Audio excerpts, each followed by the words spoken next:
Question number 5 में बच्चों देखो कह रखे हैं a kite is flying at a height of 60 metre above from the ground. जो काइट है वो ग्राउंड से 60 मीटर अबव पे फ्लाई कर रही है। ये ग्राउंड लेवल है, इससे 60 मीटर अबव है। The string attached to the kite is temporary tied to a point on the ground. जो स्ट्रिंग मतलब जो धागा है जिससे काइट फ्लाई कर रही है वो नीचे ग्राउंड के साथ अटैच कर दी गई है यहाँ पे, ठीक है। और ग्राउंड के साथ एंगल कितना बन रहा है स्ट्रिंग का 60 degree. Find the length of the string. String की लेंथ कितनी है, ये इसकी लेंथ कितनी है ये हमें फाइंड करना है। ये ए, ये बी और ये सी। एंगल के सामने वाला बच्चों परपेंडिकुलर होता है, ये हाइपोटेन्यूज। हमें फाइंड करना है हाइपोटेन्यूज। तो पंडित बद्री प्रसाद हर हर भोले सोना चांदी तोले। हमें एंगल पता है, साइन परपेंडिकुलर भी पता है, हाइपोटेन्यूज निकालना है तो हम साइन का यूज कर लेंगे, ठीक है। तो sine 60 is equal to perpendicular कितने 60 डिवाइडेड बाय हाइपोटेन्यूज कितना AB, ठीक है। साइन 60 कितना होता है root 3/2 equal to 60 AB। Cross multiply कर लेंगे, root 3 into AB equal to 2 into 60 120। AB is equal to 120 by root 3। ये आ जाएगा, इसको रेशनलाइज कर लेना बच्चों। ये आ जाएगा 120 root 3 divided by 3 40 root 3 metre. ये आंसर आ जाएगा आपको पास। तो length of the string is 40 root 3 metre. Next question, question number 6 देखते हैं। समझ में आ रहा है तो बच्चों वीडियो को लाइक जरूर करें। क्वेश्चन नंबर 6 में बच्चों कह रहे हैं 1.5 metre tall boy is standing at some distance from a 30 metre tall building. एक 30 मीटर टॉल बिल्डिंग है, 30 मीटर। इसके सामने एक 1.5 मीटर का एक बॉय खड़ा हुआ है, ठीक है। A 1.5 metre tall boy is standing at some distance from a 30 metre tall building. The angle of elevation. Elevation का मतलब मैंने पहले वीडियोस में ही बताया, नीचे से ऊपर की तरफ, ठीक है। Angle of elevation from his eyes to the top of the building. इसकी आंखों से बिल्डिंग के टॉप पे एंगल ऑफ एलिवेशन नीचे से ऊपर की तरफ कितना एंगल बन रहा है, एंगल बन रहा है 30 डिग्री। और कह रहा है कि एंगल 30 से 60 हो रहा है as he walks towards the building। अगर वो बिल्डिंग की तरफ बढ़ता है तो इसका एंगल 30 से 60 हो जाता है,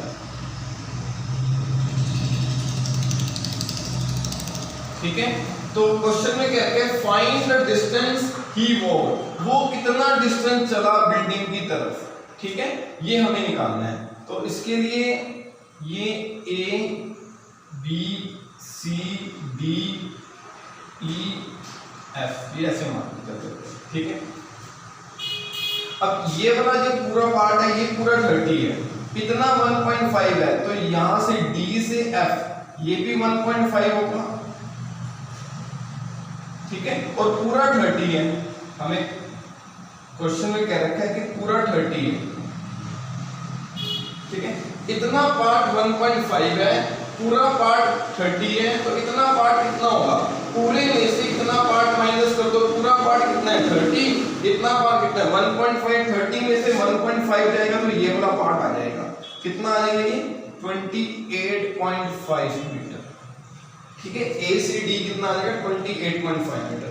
हमें निकालना क्या है, B से C वो कितना बिल्डिंग की तरफ चला, B से C निकालना है हमने।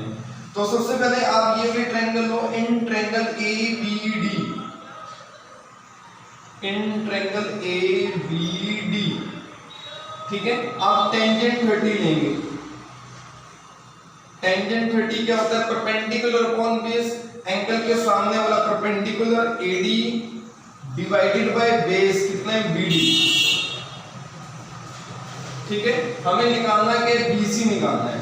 टेंजेंट 30 कितना होता है 1/√3 इक्वल टू AD। AD कितना है 28.5 डिवाइडेड बाय BD को हम दो पार्ट्स में लिख लो, BC plus CD। BC plus CD हमें फाइंड क्या करना है, BC फाइंड करना है। ठीक है, अभी इसको इतना ही रहने दो, अभी इसको 1 मान के चलो। अब क्या करो, अब ये वाली triangle low, in triangle ACD tangent 30 निकाल, टेंजेंट 60 है इसमें एंगल के सामने वाला परपेंडिकुलर कितना है AD डिवाइडेड बाय बेस कितना है CD, ये आ जाएगा आपके पास। ठीक है, टेंजेंट 60 कितना होता है √3, AD कितना है 28.5 और CD हमें पता नहीं है तो यहां से निकल जाएगा। यहां से CD कितना आ जाएगा, ये इधर ले और ये इधर, CD कितना आ गया 28.5 डिवाइडेड बाय √3, इसको 2 मान लो। ठीक है, इस CD की वैल्यू को जो इसमें पुट कर दो, यहां से BC की वैल्यू निकल जाएगी। पुट 2 in 1, तो 1/√3 equal to 28.5 divided by BC हमें निकालना है प्लस 28.5/√3। क्रॉस मल्टीप्लाई कर लो इसकी 1 के साथ और इधर, BC प्लस 28.5/√3 इक्वल टू इसकी मल्टीप्लाई इसके साथ 28.5√3, ये आ जाएगा। जो सा ये वाला पार्ट है उसको उधर लेके चले जाओ, BC इसकी इक्वल आ जाएगा 28.5√3 माइनस 28.5/√3, ये आ जाएगा आपके पास। ठीक है, 28.5 जो से ना कॉमन ले लो आप, तो कॉमन लेंगे बच्चों, मैं यहां लिख रहा हूं 28 इक्वल टू 28.5 कॉमन आ जाएगा, तो √3 माइनस 1/√3। एलसीएम ले लेंगे 28.5 3 माइनस 1/2, 3 माइनस 1/√3, 3 में से बन गया 2, 28.5 इंटू 2 डिवाइडेड बाय √3। ठीक है, इसको सॉल्व कर लेंगे, 28.5 का इंटू 2 करेंगे तो कितना आ जाएगा 57/√3। इसको रैशनलाइज कर लो,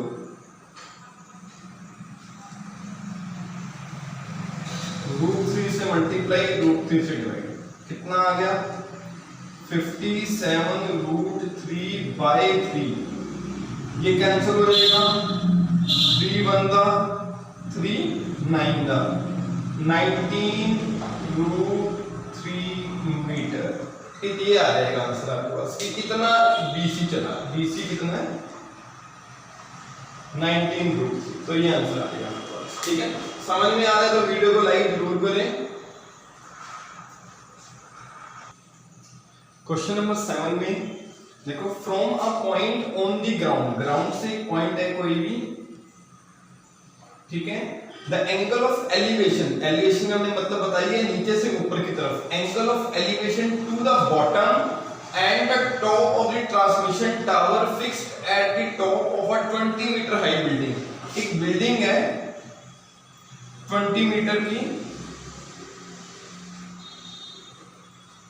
20 मीटर एक बिल्डिंग है, यहां से ये, इसके ऊपर एक टावर है, यहां से लेके यहां तक।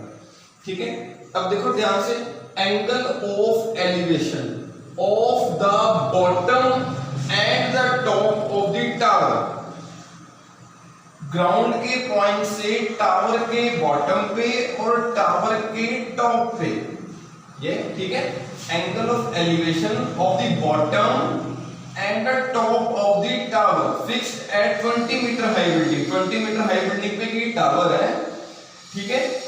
यहां से ग्राउंड से टावर के टॉप पे और टावर के बॉटम पे कितना एंगल है? 45 और 60 डिग्री। टावर के बॉटम पे तो ये 45 डिग्री एंगल है और टावर के टॉप पे कितना है? ये पूरा एंगल 60 डिग्री, ठीक है। Find the height of the tower. Tower की हाइट बताओ कितनी होगी? ये ए बी सी डी मान के चल देते हैं कि टावर की जो हाइट है वो x मान के चल देते हैं। ए से डी ये टावर है, ए से डी, बी से सी बिल्डिंग है। बिल्डिंग के ऊपर एक टावर है, ग्राउंड से एक टावर के टॉप के ऊपर और टावर के बॉटम के ऊपर। टावर के बॉटम पे 45 डिग्री एंगल बन रहा है और टॉप पे 60 डिग्री एंगल बन रहा है। अब क्वेश्चन में ये पूछ रखा है कि टावर की हाइट कितनी होगी, ठीक है। अब इसके अंदर सबसे पहले तो ये भी ट्रायंगल ले लीजिए, A B and C. In triangle A B and C tangent 60 निकाल लो। ये पूरी वाली A B and C tangent 60, ठीक है। टेंजेंट क्या होता है? Perpendicular divided by base. Perpendicular कितना है हमारे पास? परपेंडिकुलर है एडी, ये पूरा AC, AC divided by base कितना है? बीसी, ठीक है। अब यहां से टेंजेंट 60 होता है कितना है? √3। एसी को दो पार्ट्स में डिवाइड कर दो, AD plus BC, AD plus BC divided by BC. √3 AD कितना मैंने मान रखा है? x। बी से सी कितना दे रखा है? 20 और बी से सी पता नहीं क्या है, बी से सी भी ऐसी, ठीक है।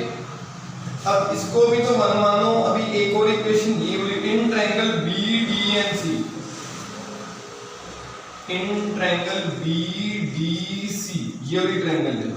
टेंजेंट 45, परपेंडिकुलर कितना है? डीसी और बेस कितना है? बीसी। टेंजेंट 45 कितना होता है? 1। डी से सी कितना दे रखा है? 20 डिवाइडेड बाय बीसी। ये इधर से क्रॉस मल्टीप्लाई करेंगे, बीसी कितना आ गया? 20। इसको 2 मान लो, इसको 1। इस बीसी की वैल्यू इसमें पुट कर दो, पुट 2 in 1। आप पुट करेंगे तो √3 equal to x plus 20 divided by 20। ये इधर लेके आ जाओ, 20 √3 इक्वल टू x प्लस 20। ये 20 इधर लेके आ जाएंगे, 20 √3 माइनस का 20 प्लस का 20 उधर जाएगा तो माइनस का 20। यहां से x की वैल्यू निकाल लो, 20 कॉमन आ जाएगा, 20 √3 माइनस 1 इतना मीटर, ये आंसर आ जाएगा आपके पास। इतनी हाइट है टावर की, ठीक है। समझ में आ गया? अगर आ रहा है तो वीडियो को लाइक जरूर करें आप, ठीक है।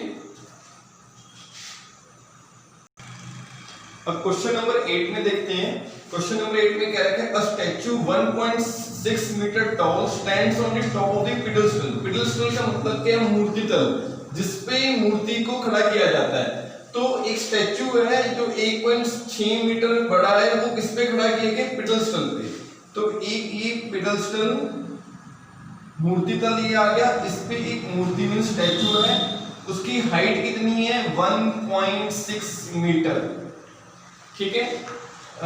From the point on the ground, ground से एक point, the angle of elevation का मतलब मैंने पहले ही बता रखा है, नीचे से ऊपर, the angle of elevation of the top of the statue. Statue के टॉप पे, इस पॉइंट से स्टैच्यू के टॉप पे एंगल कितना है? 60 डिग्री, ठीक है।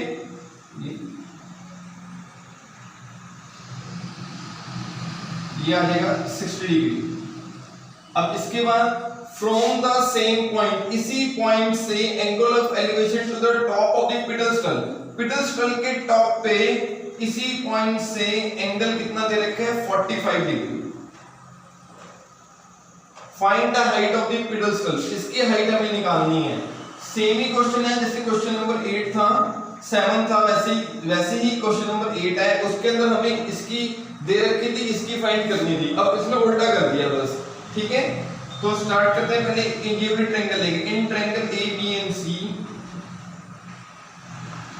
ABC टेंजेंट 60, परपेंडिकुलर कितना है AC डिवाइडेड बाय BC, ठीक है। टेंजेंट 60 होता है कितना है √3 इक्वल टू AC को दो पार्ट्स में लिख लो, AD प्लस BC, या इसको हम x मान लेते हैं कि ये हमें फाइंड करना है, AD plus x divided by BC, ये आ जाएगा आपके पास। इसी तरह से इसको 1 इक्वेशन मान लो। अब ले लो इन ट्रायंगल BCD ट्रायंगल लेंगे, ये एंगल ये टेंजेंट 45, परपेंडिकुलर कितना है DC means x divided by base कितना है BC, ठीक है। टेंजेंट 45 कितना है 1, कितना होता है 1 x बाय BC, यहां से क्रॉस मल्टीप्लाई कर लेंगे, BC किसकी इक्वल आ जाएगा x के, इसको 2 मान लें, इस 2 की वैल्यू 1 में पुट कर दें, पुट 2 इन 1 में पुट करेंगे तो ये √3 is equal to AD plus x divided by BC कितना है x, ये आ जाएगा, ठीक है। अब AD कितना है 1.6, AD की जगह 1.6 लिख लेना और ये x इधर मल्टीप्लाई कर दो, ठीक है। ये वाला x इधर लेके आ जाओ, √3x minus x is equal to 1.6, ये आ जाएगा। x कॉमन ले लेना, √3 माइनस 1 इज इक्वल टू 1.6, यहां से x कितना आ गया 1.6 डिवाइडेड बाय √3 माइनस 1, इसको रेशनलाइज कर लेना नीचे वाले डिनोमिनेटर को, √3 प्लस 1 डिवाइडेड बाय √3 प्लस 1, तो कितना आ जाएगा ये आपके पास सॉल्व करके 1.6 into √3 plus 1 divided by a plus b, a minus b, a का स्क्वायर माइनस b का स्क्वायर, 1.6 इंटू √3 प्लस 1, √3 का स्क्वायर बच्चों 3 होता है, माइनस 1, 3 माइनस 1 2 को 1.6 से कैंसिल करोगे तो कितना आएगा 0.8 √3 प्लस 1 मीटर, तो इतनी हाइट है पिडल्स्टल की, ठीक है। तो ये आंसर आ जाएगा आपके पास, DC कितना आ गया इतना, ये आ जाएगा, ठीक है। अगर समझ में आ रही है वीडियो तो लाइक जरूर करें और ज्यादा से ज्यादा सब्सक्राइब करें ताकि और बच्चे भी इनका बेनिफिट उठा सकें।